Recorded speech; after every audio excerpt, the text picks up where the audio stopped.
Prove that 3 + 2 square root 5 is irrational.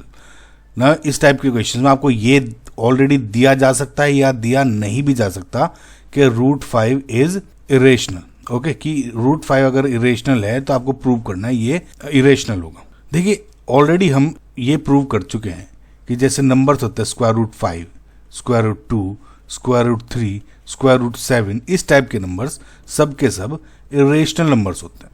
Know again अगर फिर से रिपीट करना चाहूँ तो इरेशनल नंबर्स क्या होते हैं? बिल्कुल रेशनल नंबर्स के अपोजिट। नो रेशनल नंबर्स क्या होते हैं कि कोई नंबर जो कि a बाई बी के फ्रैक्शन में आप रिप्रेजेंट कर सकते हो, जहाँ पे a एंड b आर को प्राइम इंटीजर्स। ओके, और जहाँ पे b should not be zero. ना को प्राइम इंटीजर्स क्या होता है कि दोनों में कोई कॉमन फैक्टर नहीं होना चाहिए। जैसे 2/4 है तो इसमें अगर देखोगे तो 1/2 इंटू 2 हो गया, तो 2 कॉमन फैक्टर हो गया, तो इट शुड नॉट बी। तो ये क्या है, ये रेशनल नंबर नहीं कहलाया जाएगा, ये मिनिमम, ये एक आगे डिवाइड नहीं होने चाहिए। करेक्ट। तो इस टाइप के नंबर जैसे अगर आप 0.5 लिख दो, इसको आप यहाँ 10 करके इस तरह कन्वर्ट कर सकते हो, तो ये हो गया रेशनल नंबर। सिमिलरली अगर स्क्वायर रूट 4 लिख लेता हूँ तो ये 2 लिख सकते हो, यानी 2/1।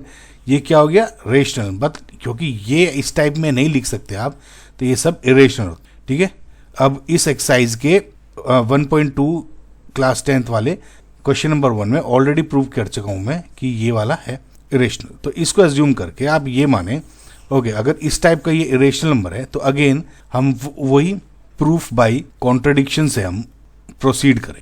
नाउ प्रूफ बाय कॉन्ट्रडिक्शन क्या है कि in order to prove it irrational we will assume कि ये रेशनल नंबर है, और अगर एंड में हमारा कुछ कॉन्ट्रडिक्ट हो गया तो हमें हो जाएगा कि जो ओरिजिनल हमारा अजम्पशन था कि रेशनल है वो गलत हो जाएगा। Okay, so let's assume 3 + 2 root 5 is equals to आपका a बाई बी। अगेन वही a और b आपके क्या है, को प्राइम इंटीजर्स है, और जहां पर b is not equals to 0। Okay, अगर ये कर दिया तो 2 square root 5 equals to a upon b, 3 इधर ले लो, और ये क्या हो जाएगा a minus 3b divided by b। Correct. So again 2 square root 5 equals to a minus 3b upon b। अब 2 को इधर ले आए, या 2 से बोथ साइड अगर डिवाइड कर दोगे तो हो गया 2b। ये समझ में आया। अब देखिए a और b दोनों के दोनों इंटीजर्स हैं, है ना। लेट्स से कि अगर a इंटीजर है, b भी इंटीजर है, अगर मैं 3b कर दूं तो ये भी एक इंटीजर ही होगा। समझ में, ये भी इंटीजर है, ये भी इंटीजर है, और इन दोनों के डिफरेंस भी इंटीजर होगा।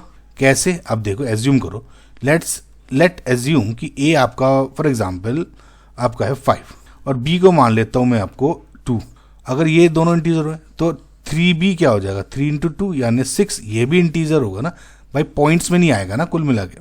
तो a माइनस बी 5 माइनस 6 क्या हो जाएगा -1, ये भी इंटीजर है, नेगेटिव है लेकिन इंटीजर है ना।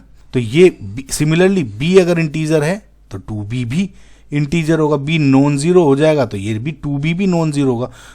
सो इससे क्या प्रूव होता है कि it is a rational number. But root 5 क्या होता है, square root 5 is irrational. We already know, we already prove that in question number 1। सो इसके अकॉर्डिंग आप क्या कह रहे हो कि दिस इज इरेशनल, बट ये वाला आपका रेशनल है, तो ये दोनों इक्वल कैसे हो सकते हैं? इसका मतलब जो हमारा अजम्पशन था इनिशियल कि लेट्स ये पूरा रेशनल है वो गलत हो गया। तो इसका मतलब hence since this is contradicting our initial assumption, we can say that 3 + 2 square root 5 is irrational number. Okay.